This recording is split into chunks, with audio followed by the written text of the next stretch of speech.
G'day, I'm Joel Rasmussen from Fight News Australia, backstage here at Demolition Fight Series 12, officially with Mr. Pat Hill, 1-0 at mixed martial arts professional competition, enjoying a nice cool beverage. How are you feeling after that performance, Pat?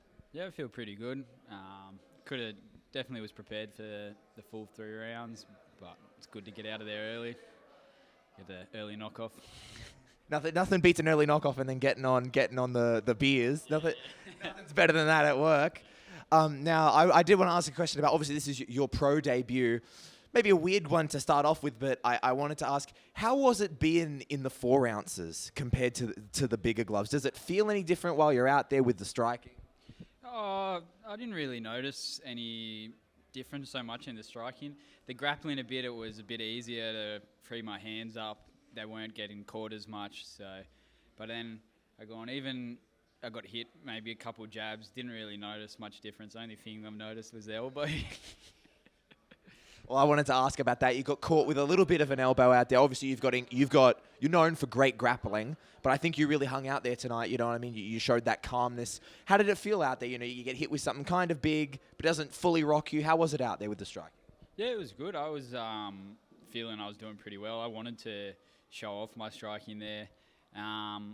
The elbow didn't really affect me. It looks bad. It probably caught a bad spot, but didn't really feel it that much. And then I wanted to, probably strike a bit more. But then as soon as I got the opportunity with the grappling and I got him down, I've gone, here's the path to victory, and I took that. You looked incredibly calm out there, as I said, known kind of for the grappling acumen. How did you kind of stay calm out there? I know you're used to the grappling, but is that just drilling and drilling and drilling? You know, you've been there before. Was there any panic? Because it didn't look like it. No, it was before going out, I was just thinking, I'm like, all right, the blokes I train with at the gym, my sparring partners, and the sparring work I put in, I've gone, it's not going to be harder than that. So I can lean on experience in training room to keep myself calm. How was the first pro camp? Does it differ any from an amateur camp? How was your first pro camp? I just put in a lot more work, doing the extras, the extra fitness, and then just staying mentally sharp in all my sessions, not just coasting through all my sessions, just actually making sure I'm present mentally in all of my training sessions. And now, hopefully, I'm getting this right. If I'm not mistaken, it's about a year since the last time we saw you out there in the cage, if I'm not mistaken. Nearly a year to the day? Yeah. So that was, what was it, Enduro at the end of the year last year, about this time last year. I had a couple fights I was going to have earlier this year, but I had a neck injury.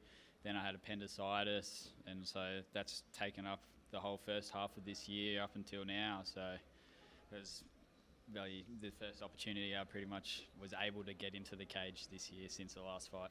How was it to be back out there? I know it's not the exact same feeling because it's pro, but still, to be back in the cage after nearly a year to the day, how was it to be back out? Oh, it was so good. It was like a weight off my shoulders because it'd been so long, and it's not like I've been injured, and then I've obviously had to take the breaks from when I was injured and I had my appendicitis, but in between that, I was in the gym training all the time for those fights that I had to pull out of. And so it's been pretty much a year's worth of training, and I'm just like, fuck, can I just fight already, you know? Get in there. Well, you may have been itching to get in there, but it seemed like you were itching to get out of there, obviously picking up the first round finish tonight. I wanted to ask about the lovely shirt that you were wearing. I love a good parody shirt, and I love a good wrestling shirt. Are you a fan of the Hulkster? What inspired the shirt? I like the old school wrestling and that, and their promotion styles. And I've gone, Hillamania, Hulkmania, works a bit there. So, yeah, kind of stole that. Well, if that performance is an indication for the future, I do believe Hillamania will be running wild. Finally, just before we started this interview, your coach said, remember to give shout-outs. So I wanted to give you the opportunity to, anything that may have slipped your mind in the cage, please feel free to say it. Just want to thank my coach and my gym progression. We only just started up this year, and we've just had 3 fighters and 4 fights this year, all wins. So the gym's off to a flyer, and I can't thank my coaches. My coach Duke at Progression enough. Patrick, thank you so much for your time. I greatly appreciate it. Congratulations on the victory.